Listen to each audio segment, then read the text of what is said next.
ظلمت آشتی دارد. عنوانش از آفت ظلم‌پذیری. آن که با ظلمت آشتی دارد ریشه در گوهر بدی دارد. ظالم از انظلام ظلم‌پذیری، ظالم از انظلام جان یابد، جابری عمر جاودان یابد. آن که با ظالم است ظلم پذیر، می کند بذر ظلم را تکثیر. آن که با ظلم سازگاری داشت، اشک خفت ز دیده جاری داشت. آن که کرنش کند به زور آور، ثمر بردگی کند نوبر. آن که تسلیم اهل زور آید، آن که تسلیم اهل زور آید، ماهی عزتش به تور آید.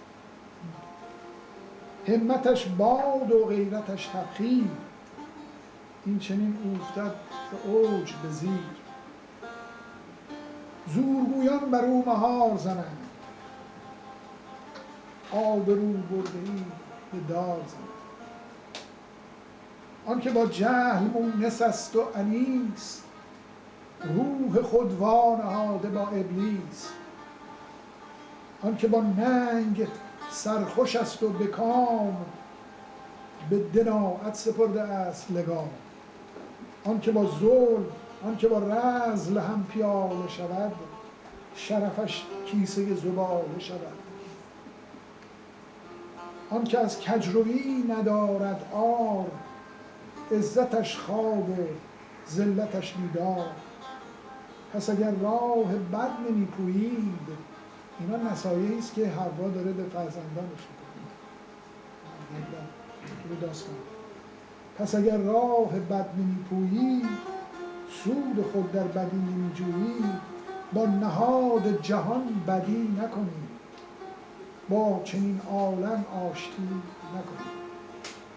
گرچه در چنین عالمی به کام شماست، ننگ ترجیع بند نام شماست. از چنین عالمی بپرهیزید، سقف و پی بر سرش فرو ریزید. با چنین عالمی در آویزید، گرد از پیکرش برانگیزید.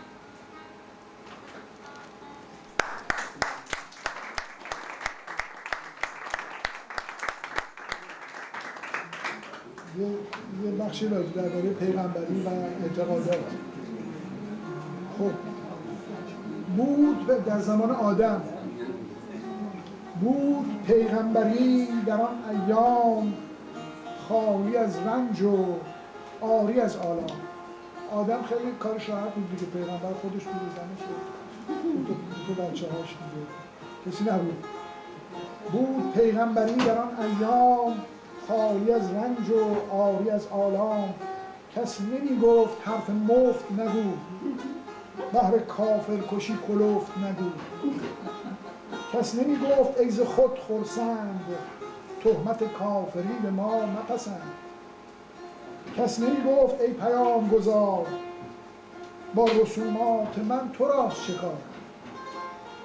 من اگر نیک یا بدم به تو چه، کافرم یا که مرتدم به تو چه. تو برو با خدای خود خوش باش، نه به نام وی آدمی کش باش. دعوت دین مکن به خنجر و تیر، نام رب را مبند بر شمشیر. غزوه را بر شتر مبند جرس، تیغ دین را مکوب بر سر کس. شهر ما نیز خالی از دین نیست، عاری از اعتقاد و آیین نیست. سنتی هست و باوری و رهی، معبدی هست و اعتقادگهی. زانچه پیمان و اعتباری هست، نزد ما نیز یادگاری هست. قرنها دیده است روی زمین، غیر دین تو 100,000 دین. قرنها دیده است روی زمین، غیر دین تو 100,000 آیین. پس تو هم تحفه نیستی، به جهان، تو بسیار دیده چشم زمان. اعتقادات بیشمارانند، مثل ابرند و مثل بارانند، در عبوری که روز و شب دارند، بر چمنزار دهر میبارند. ببخشید یه لحظه من دستگاه رو بیارم.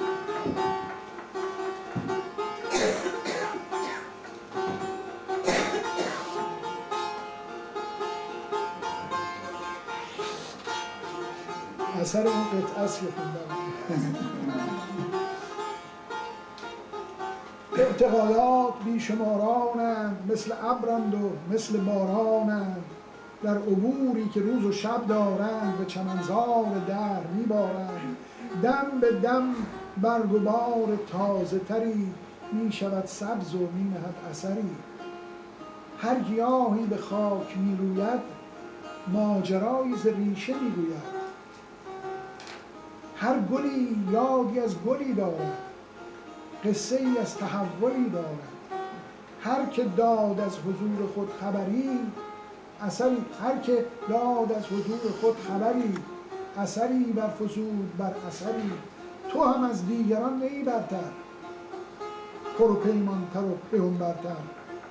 که زمین جای خوشنشینی است، ره و رسمی چنین زمینی نیست. آمدی پا به عرصه بنهادی، در دل اندوختی غم و شادی. زیستی لحظه‌ای به خالی خاک، شد وجودت اسیر استهلاک.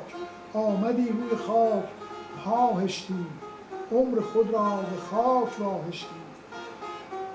دست در دست مرگ گام زدی، گام در کام انهدام زدی. بهر رفتن رسیدی از راهت، نیست ماندن در آمدنگاهت. همه در نزد مرگ یکسانند، همه در نزد مرگ یکسانند. تا ابد بر زمین نمیمانند. گر مریدی و گر پیامبری، جان از این خاکدان به در نبری. پس خدایی به خاکیان مفروش، در فراسوی حد خود مخروش.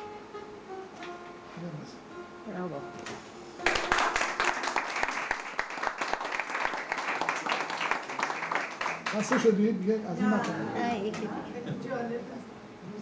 پس یه بخش از طبیعت براتون بگم. گوش کنید.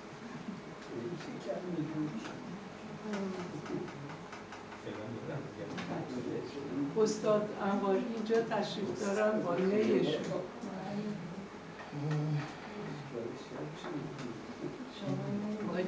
بله استاد بله آقای انواری از دوستان قدیمی. بله شما تشریف بیارید.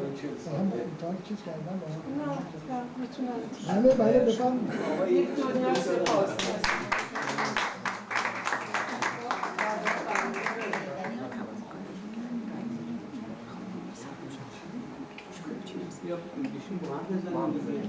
با هم بزنید چه بهتر. فیلم داره. بفرمایید. من یه بخشی می‌گردم که براتون بخونم. نه انواری اگه ممکنه بیاین تو دیگه. بخواین درباره جهنم توصیف جهنم براتون بعد نیست. زیاد نمی‌شون. بله؟ میگن بیا درباره جهنم نمی‌کنیم بیان شما شیرین. نه دیگه جهنم بیشتر توصیفش بد نیست شنیدنش که جهنم. خیلی عالی. خب درباره بخش نخستش زنان در بهشت بود و بیچارگی و بدبختی که از دیدن این همه فسق و فجور مردها میبینن و دلشون میسوزه و در اون زمینه صحبت شده بود. حالا درباره شکوه جهنمه. صدا بالا صدا خیلی بالا. خوب می‌ذاریم ستار مانده مبهوت تا چه کار کنند زن در جهنم، در بهشت با دیدن اون صحنه‌های عجیب غریب. مانده مبهوت تا چه کار کنند، به جهنم مگر فرار کنند. که در آنجاست شعله اخگر، بهر او قابل تحمل تر. رحمت رب به حجره و حوزه که جهنم به هست از این روزه. چون در آن نیست امر فسق و فجور، کار و بار نریگنگان باهور. که در آن سکس مفت و مجانی، مؤمنان را نگشته ارزانی.